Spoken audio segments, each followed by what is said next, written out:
السلام علیکم بچوں، تو مارننگ شفٹ کا اردو کا جو پیپر ہے وہ آپ لوگوں کے سامنے ہے۔ پہلا جو آپ کا تفہیم عبارت والا اقتباس تھا وہ سر سید کا بچپن میں سے آیا ہوا تھا، اور اس کے بعد ہم لوگ بات کرتے ہیں حصہ شعر کی۔ تو اس میں پہلا جو شعر ہے، کھا کھا کے اوس اور بھی سبزہ ہرا ہوا تھا، موتیوں سے دامن صحرا بھرا ہوا۔ تو اس میں شاعر نے صبح کی منظر کشی کیسے کی ہے۔ پھر اس کے بعد بلی تو یوں ہی مفت میں بدنام ہوئی ہے، بلی بدنام ہو جاتی ہے، کبھی منی بدنام ہو جاتی ہے۔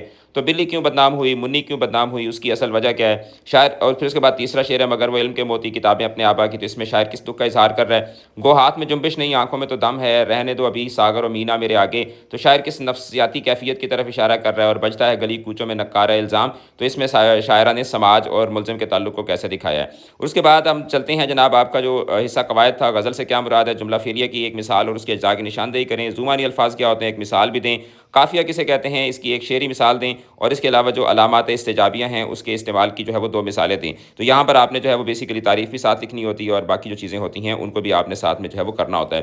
تو یہ والا جو پورشن تھا جس کو ہم لوگ تفہیم والا پورشن بولتے ہیں، تو یہ کافی زیادہ ایکسپیکٹڈ آیا ہوا تھا۔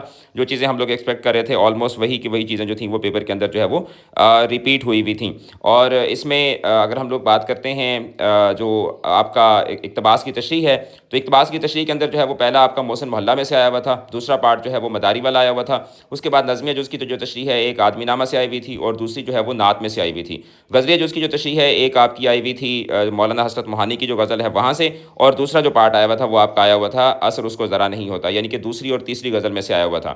اس کے بعد چھوٹے بھائی کو تقریری مقابلے میں حصہ لینے کی حوصلہ افزائی پر خط تھا، اور اس کے علاوہ صفائی کی صورتحال پر ایک معلوماتی رپورٹ لکھنی تھی۔ اس کے بعد اگر ہم لوگ مضامین کی بات کریں تو پہلا مضمون جو تھا یہ بیسیکلی ایک بلینڈ تھا، جس میں آپ کا ٹیکنالوجی کا غلط استعمال، انسانیت، احترام انسانیت، ماحولیاتی آلودگی، اور اس میں ساتھ میں چونکہ آؤٹ لائن بنائی بھی تھی اسی آؤٹ لائن کے مطابق آپ نے لکھنا تھا، تو کافی آسان تھا۔ اور دوسرا جو مضمون تھا وہ آپ کا موبائل فون کے نقصانات اور فائدوں کے متعلق آیا ہوا تھا۔